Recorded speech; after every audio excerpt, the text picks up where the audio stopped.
Hello there YouTube, this is the Inflatable Mango. Today if you guys have got another quick tech review thing. Today I'm going to be looking at emulator controllers which you can get through eBay and other places.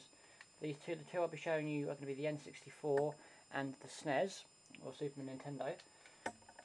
So first of all, you might want to know you might not know what an emulator is. An emulator is a program which allows you to run a game which was designed for a different console. For example, so you can use your PC to run the SNES, which emulates the game, therefore allows you to play SNES titles on the PC. This also works for other consoles, so N64, PlayStation. If you've got high enough spec on your PC, there is one out there for an Xbox 360. But the SNES and the N64 one are the most stable ones I found. There's obviously Mega Drive and lower requirement consoles like old gen stuff which will work, but that's for a whole different other video. So first of all, we've got this. This is the N64 one. Now it's get it on camera. So as you can see, it's basically based off an original N64 controller. This one costs me, I think it was around £10. So it's got all the normal buttons that an N64 would have. The control stick does seem a little bit stiff. I can't remember if this is just because I'm so used to modern consoles, or whether this is genuinely, if this is a dodgy one, or whether it's how it was back then. And obviously we don't have the thing on there saying Nintendo because it's not a Nintendo product.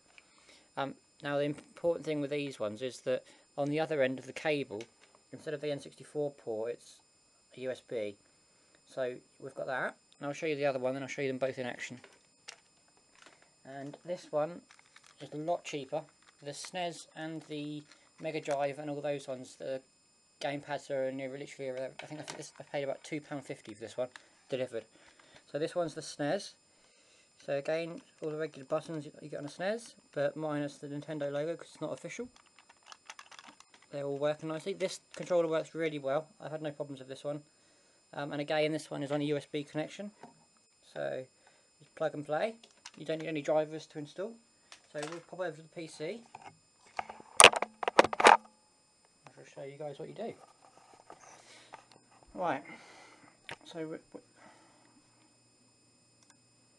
we'll show you the. So this program here is called. I'll spell it out because I don't know how it's actually pronounced. It's Z, and then SNES, and then W. So Z SNES W. That's downloadable, which I'll add the link to it in the description. I was going to do a thing for you guys so that you could, have a screen capture shot rather than having to rely on seeing it from, from me holding the camera. Just bring the camera over so you guys can see better. Hopefully you can see that okay. There we go. Right, now I'll just plug the controller into the PC.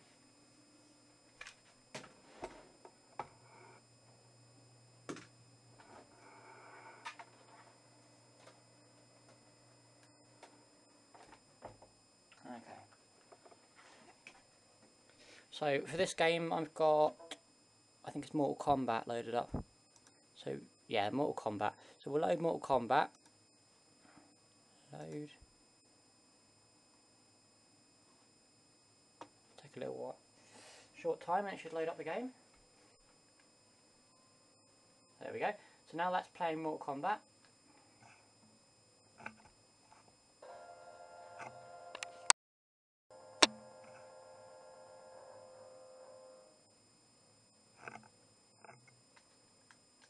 Alright, it's not picking up very well on the camera, so apologies for that. But you guys can get the rough idea.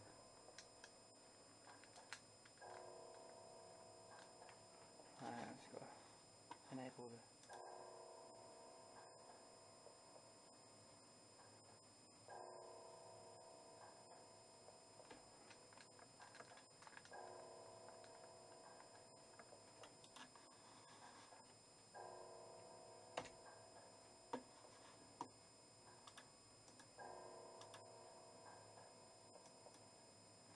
So there's the game loaded up, and then you can just use the controller as normal to go through the menus.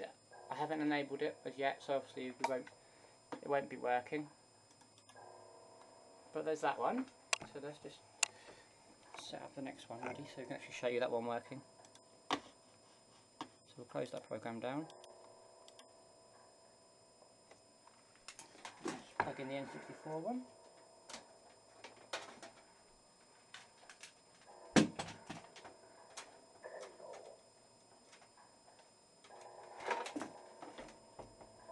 Right, so we'll close that down.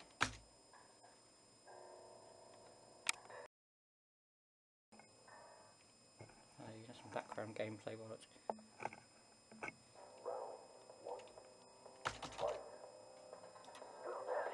Oh, my PC's crashed again. Just bear with me, guys.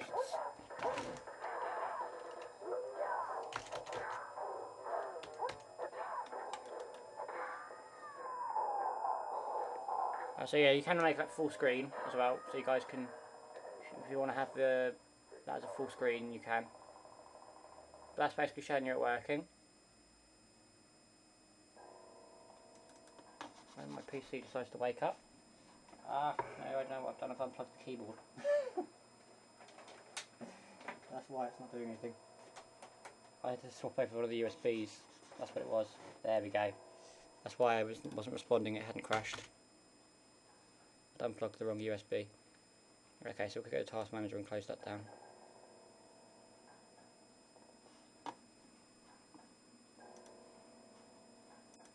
Okay, so that's closed down. So now we're going to look at the N64 one, which is going to be, this program is called Project 64. So we'll run Project 64.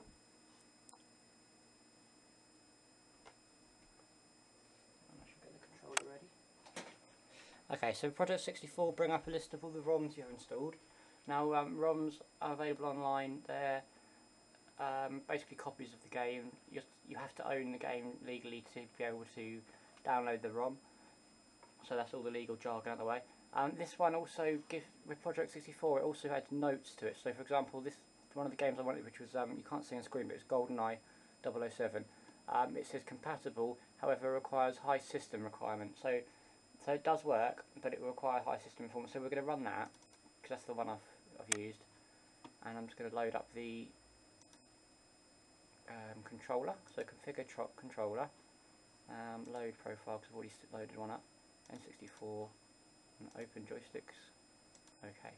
Okay, so there we go. This is the original, one of the original first-person shooters.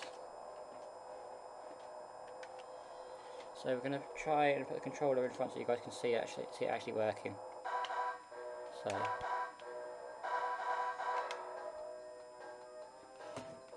there we go. So now there you go. You can see that the controller's.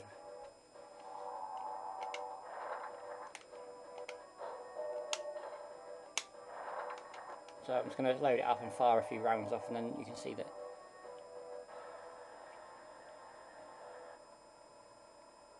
So my computer's not the fastest, but it's running this okay. So it says high spec, but personally I've had no trouble with mine. I'm currently on a Pentium 4 processor, and it's got a graphics card as well, which is another gig, but yeah, you see you've got all this. Oh, I don't know what the controls are, so I have to... There we go.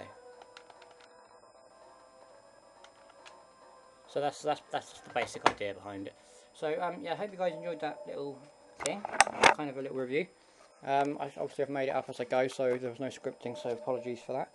But yeah, hopefully if you want to get one of those, look on eBay, just type in N64 USB controller or relevant console with USB controller. That will then enable it to work on the PC, and you can run it through an emulator. So yeah, you can play all your old games that you missed. So I hope you guys enjoyed it. It's been the Inflatable Mango. Thank you for watching.